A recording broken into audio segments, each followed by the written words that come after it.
வணக்கம் நண்பர்களே. ஆசிரியர் பணி என்பது வெறும் பாடம் நடத்துவது மட்டுமல்ல, அது ஒரு தலைமுறையையே உருவாக்குவது. இன்று இந்தியாவே தலைநிமிர்ந்து நிற்கும் ஒரு செய்தியைத்தான் பார்க்கப் போகிறோம். இந்தியாவைச் சேர்ந்த ஆசிரியை ரூபல் நாகி கல்வியின் நோபல் பரிசு என்று அழைக்கப்படக்கூடிய குளோபல் டீச்சர் பிரைஸ் வென்று சாதனை படைத்துள்ளார். இதோட பரிசுத் தொகை எவ்வளவு தெரியுமா? அதாவது நம்ம ஊர் மதிப்புக்கு சுமார் 28 கோடி ரூபாய். யார் இந்த ரூபல் நாகி? இவருக்கு ஏன் இந்த விருது கிடைத்தது?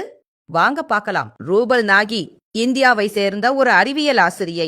வழக்கமான பாடம் நடத்தும் முறையை தாண்டி மாணவர்களுக்கு கல்வியின் மீது ஒரு தீராத காதலை உருவாக்கியவர் இவர். குறிப்பாக பெண் கல்விக்காகவும் கிராமப்புற மாணவர்களுக்கு நவீன அறிவியல் தொழில்நுட்பத்தை கொண்டு சேர்ப்பதிலும் இவர் ஆற்றிய பங்கு அளப்பரியது.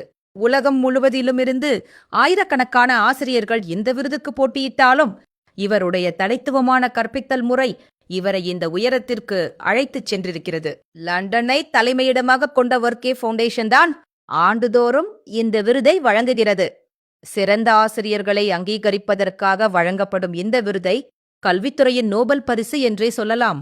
இது வெறும் பணப்பரிசு மட்டுமல்ல, இந்திய கல்வி முறைக்கு கிடைத்த ஒரு உலகளாவிய அங்கீகாரம். பரிசு தொகையான $1 மில்லியன் தனக்காக வைத்துக் கொள்ளாமல் அதை மீண்டும் கல்வி வளர்ச்சிக்காகவும் வசதியற்ற மாணவர்களின் படிப்புக்காகவும்